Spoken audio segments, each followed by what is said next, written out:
এ আমার কলিজার যুবক বাবারা, কেমন একজন নবী পেয়েছো, দুঃখ বুঝলি না, নবীরে চিনলি না।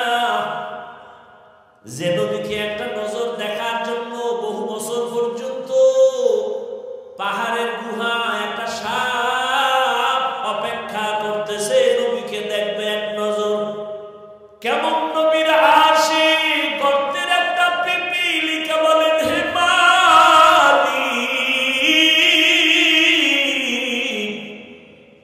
এক নজর আমাকে তোমার কাবা দেখাও,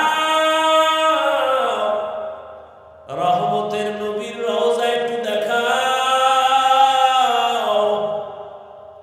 আমার রব ডেকে বলে, এরে মক্কার কবুতর, অমুক এলাকায় যাও, গর্তের পিপিলিকা পায়ের সাথে বাজাইয়া মক্কা মদিনা দেখায় জাগায় দিয়ে আসো।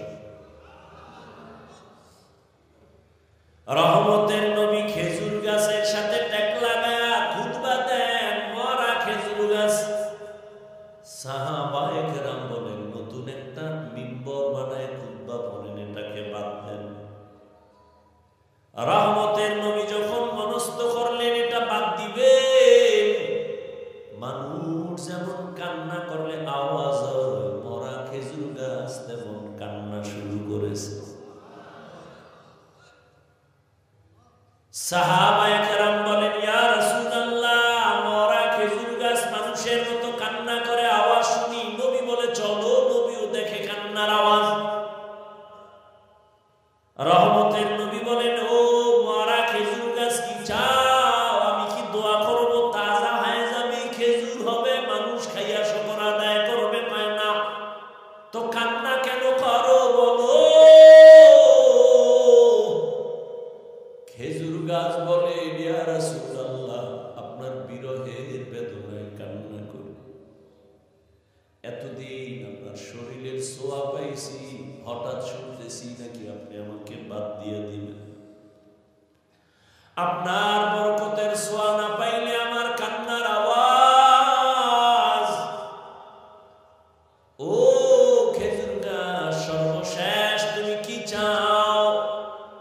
খেজুর গাছ বলেন, নবী এখানে আমার মানুষের মতো জানাজা পড়াবেন, আর এখানে আমাকে দাফন করে রাখবেন।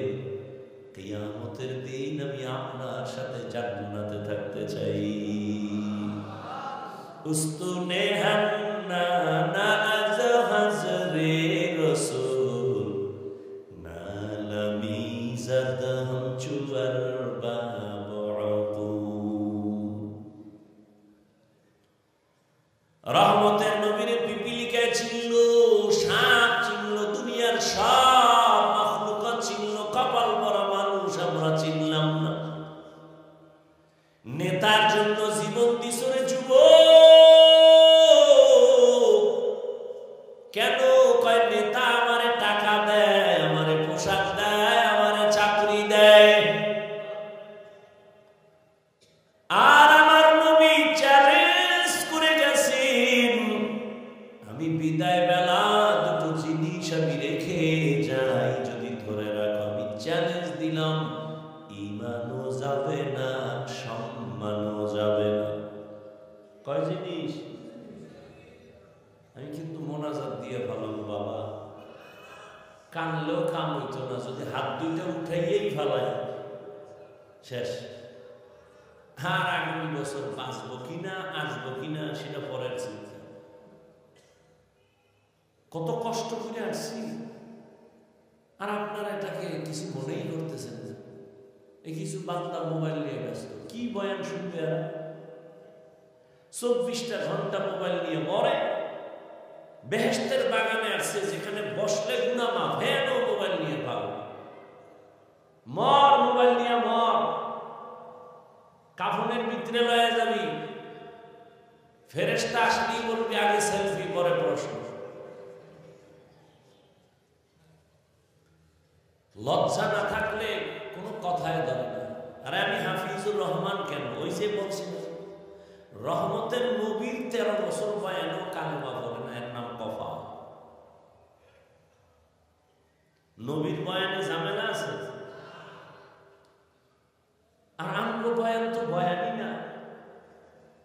বয়ে বয়ে কণ্ঠ বাজাইতেছে। রসুলের বয়ান শুনেও কালেমা পড়ে না, এর কপাল পড়া। আর 27 বছরের যুবক আইসা নবীরে জবাই করবে, কালেমাটা ভুইরা তরবারি নিয়ে দাঁড়ায় গেছে। বাইতুল্লাহর পাশে দাঁড়ায়, এই মুশরিক, মুহাম্মাদের বিরুদ্ধে কথা বললে দিগা, মুহাম্মদ আর প্রয়োজন নাই, আমার তরবারি যথেষ্ট, সামনে আন। 27 বছরের কি কে? রহমতের নবী বলেন, এমন এক কপাল আমার দুনিয়াতে আসিয়া কোনদিন আমি আব্বু বলে ডাকবো, দূরের কথা চেহারাই আমি দেখতে পাই নাই। এই আশিকে রাসূলেরা ভালো করে শুনো, ও পর্দার আড়ালের আম্মা জানেরা শুনেন। আইসে ওয়াজ, কিন্তু ওয়াজ শুনে না, ডানে একটা ক্যাসেট বামে ক্যাসেট লইয়ার পরে বাজাইতে বাজাইতে আইছে। আর আম্মা জানেরা 2-3 জন এক জায়গায় বসলে কি পরিমাণ যে ওখানে ক্যাসেট চলে, আর ভাষা নাই বলা। আবার 2-একটা বাচ্চা থাকলে সেখানে তো বাজার মিলে যায়।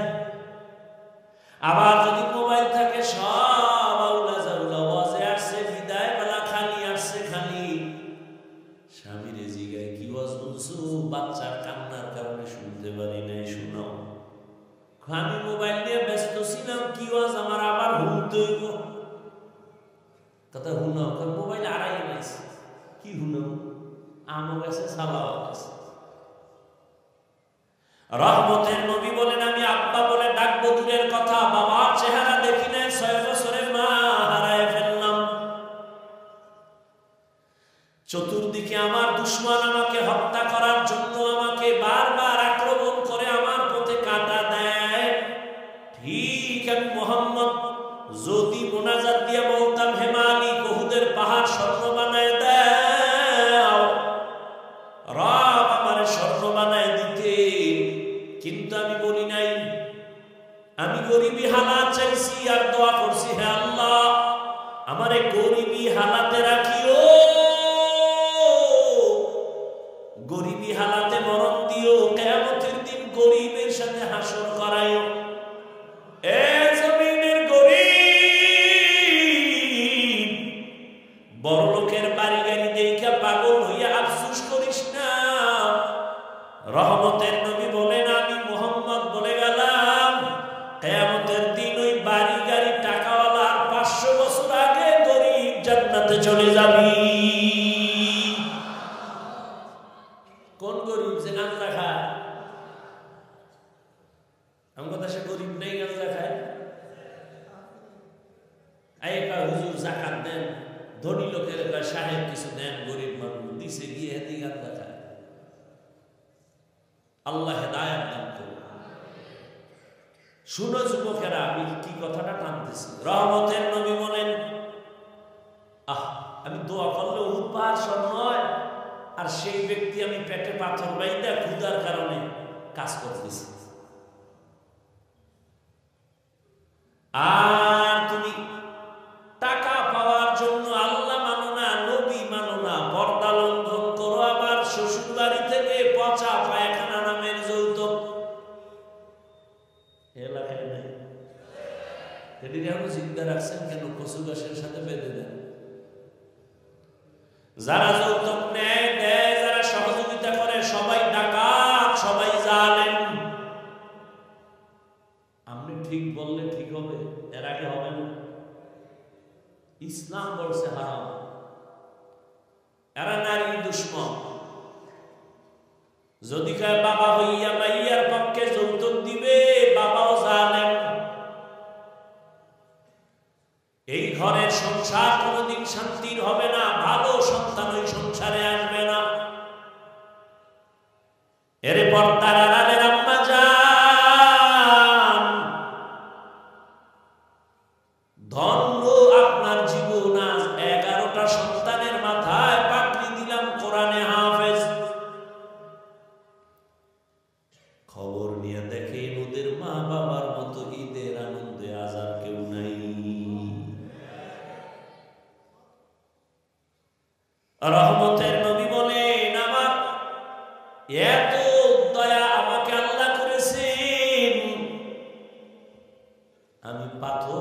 দিলে স্বর্ণ হয়ে যায়, কিন্তু আমি গরিবী হালাতে কত কষ্ট করছি। এই উম্মত জানোনি, আমারে আমার বংশের দুশ্মনেরা 3 বছর পর্যন্ত শিয়াবে আবু তালিবের মধ্যে গৃহবন্দী করে পানিও দেয় না, খানাও দেয় না।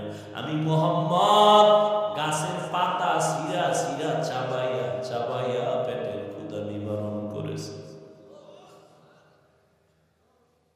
এইবার বুঝো কেমন নবী আমার,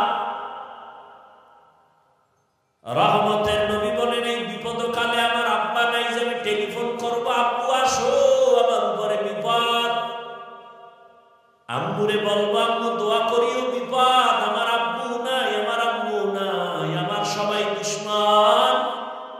ঠিক ওই সময় আমার সহযোগিতা যারা করেছে অধিকাংশ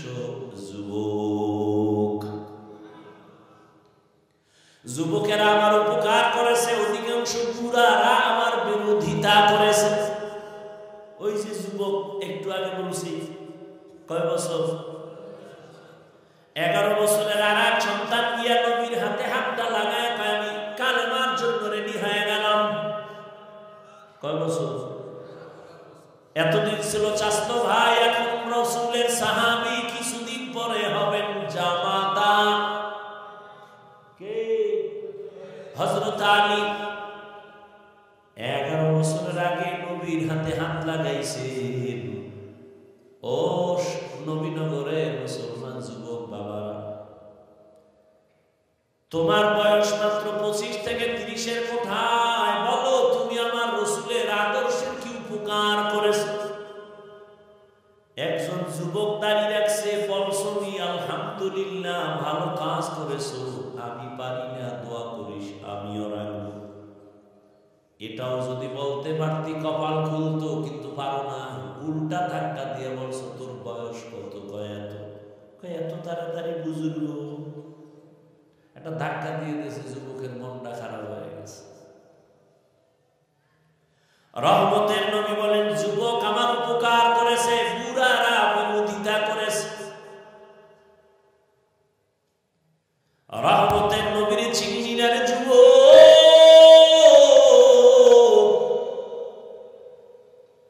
অন্তরে ভয় উঠছে যে হুজুরদের কথা সত্য, কিন্তু মানতে গেলে আমগো হাত পা বাঁধা হয়ে যাবে। না, কেন ভয়? ইসলাম তো ভয় কাটার ঘরের নাম, ভয় লাগার ঘর না। তুমি স্কুলে পড়ো, কলেজে পড়ো, চাকরি করো, ব্যবসা করো, কোনো ভয় নাই, ওখানে থাইকাই জান্নাতে যাও। আমি কিন্তু একবারও বলি নাই, বলবো না এই যুবকেরা টুপি লাগা, পাগড়ি লাগা, হাতে তসবিহ নাও, হুজুর হও, স্কুলে তালা মারো। না না না, বরং আমি বলবো স্কুলে পড়ো আলহামদুলিল্লাহ, কলেজে পড়ো আলহামদুলিল্লাহ, ডাক্তার হও, ইঞ্জিনিয়ার হও, প্রফেসর হও, চাকরি করো, ব্যবসা করো, আর ওখানে থাইকা ফিকির করো এখানে থাইকাই কেমনে জান্নাতে যাব।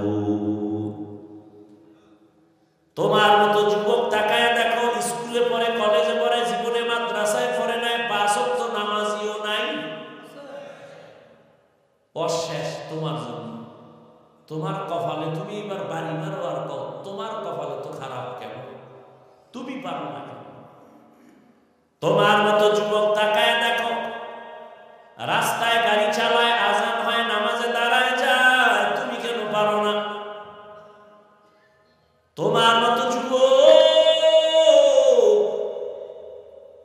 র্যাব, আর্মি, পুলিশ, বিডিআরের চাকরি করে, 5 বেলার নামাজি নাই, আল্লাহ কুত্তারে বিবেক দেয় নাই, মানুষের দিছে, একটু চিন্তা করে যুবক তুমি কেন পারো না? সারা জীবন ওয়াজ শুনে লাভ কি যদি আমলের খাতা শূন্য হয়? তোমার মতো যুবক প্রফেসর, ডাক্তার, ইঞ্জিনিয়ার, 5 ওয়াক্ত নামাজি, দাড়িওয়ালা আসেনি, বিবেকটাকে প্রশ্ন করো তুমি কেন পারো না রে বাবা? তোমার মতো যুবক রাস্তায় গাড়ি চালায়, নদীতে মাছ ধরে, নামাজ পড়ে, জমিনে কৃষিকাজ করে, গামছা বিছায় নামাজ পড়ে, ছাড়ে না, বালিশে মাথা লাগাইয়া চিন্তা করিও তুমি কেন পারো না? তুমি কি আরো 50 বছর বাঁচবা গ্যারান্টি?